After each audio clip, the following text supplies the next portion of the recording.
Chabvotoka aiwa the ruling party Zanu PF patona kuti aiwa vana Christopher Mutsvangwa vachizovhura hombe manje pasocial media pari kuzara kunzi aiwa vana Jennifer Muswere panguva ine vanozikanwa kuti ndo vari kuThe Ministry of Information and Publicity aiwa voreleasa results ema-elections asati auya kuThe Party Information Department. Panapa vachinzi aiwa you're not being fired noda kuti mamanyira kana makasika kuburitsa results tisati tambomuanalyze. Sandamenda mashuka mudanyirwa panapa tolibva subscribe or like on the bell icon. Mzara naso vanosangana this later tonda pa social media mudanyirwa chinzi spreading party news without recourse to due process. The above issue refers, it has come to the department attention that you allowed the announcing of Women's League election results in provincial elections held in Manicaland on the ZBC 8 p.m. news of the 6th of April, as well as in the Herald of the 7th of April 2025.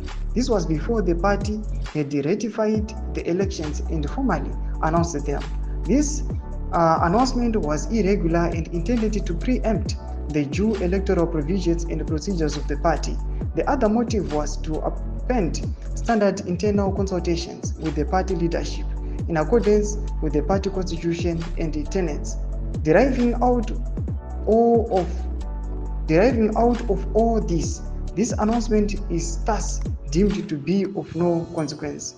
The correct and proper position, once finalized, will be announced by this department as the rightful party mouthpiece in due course. Thomas Kwanobdanyorwa panapa awana Christopher Mutsvangwa vachiti aiwa amungomanyiri kungoreleasa results aiwa kuna ZBC uko but anofana kunge auya kuThe Party Information Department. Mashoko atikona kuti macritics panguva ino ari kukriticize achiti aiwa ko mapolls kana kuti results ema-elections anozomboda kuzomboenda kuParty Information Desk achimboendera ikoko kana achizikanwa kunzi ambochinji kana kuti pana variations zvikazoda kuchinjwa zvichazoitwa ipapo nyange akaannounce ZBC tokuziva ZBC anongoti the same people vanongoshandira the government inoonekwa kunzi inoranwa nethe ruling party Zanu PF. Tudze mafungiro enyu muri kudi pamusoro pechitiko ichi. Nako section medu musana subscribe or like, on the bell icon.